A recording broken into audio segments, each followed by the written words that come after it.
तभी खुशहाल सिंह की लाश पर मेरी नज़र पड़ी। मैंने खुशहाल सिंह की लाश को खड़ा किया और उसे अपना ढाल बनाकर बाहर निकलने की सोची, पर कैसे निकल सकती थी? वो लाश थी जो मेरे कहने पर आगे पीछे थोड़ी न चल सकती थी।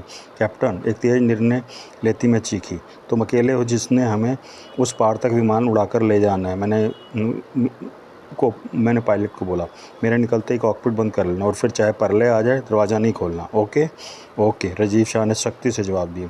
तभी मैंने खुशहाल सिंह की लाश को बाहर फेंका और उसकी ओट में छिपती मैं भी बाहर निकली। दाएं दाएं तत्काल 2 गोलियां आई और खुशहाल सिंह की लाश में धंसती चली गई। मैं उसके पीछे खड़ी रही।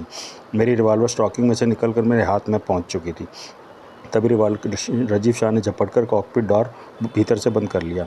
विमान ने 2 पल की झोल ली, क्योंकि राजीव शाह कंट्रोल छोड़कर दरवाज़ा बंद करने को जो झपटा था। इसी झोल का फ़ायदा उठाते ही मैंने खुशहाल सिंह के पीछे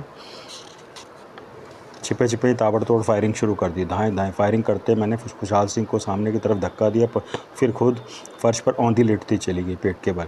मेरे सामने कर्नल सैमी छाती में मेरी गोलियों की सुराख लिए औंधा गिर रहा था, पर उसके हाथ में कोई रिवॉल्वर ना थी। ओ गॉड, तो मुझ पर फायरिंग किसने की? मैंने कर्नल सैमी पर ऐसे ही गोली चला दी। धड़ाम! उधर कर्नल सैमी और खुशहाल सिंह की लाश गिरने से पहले ही आपस में छाती से छाती भिड़ाकर टकराई और एक दूसरे के सहारे विमान में तिरछी खड़ी हो गई। बड़ा ही रोमहर्षक दृश्य था।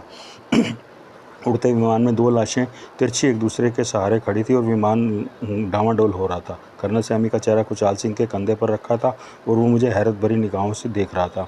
मैं नीचे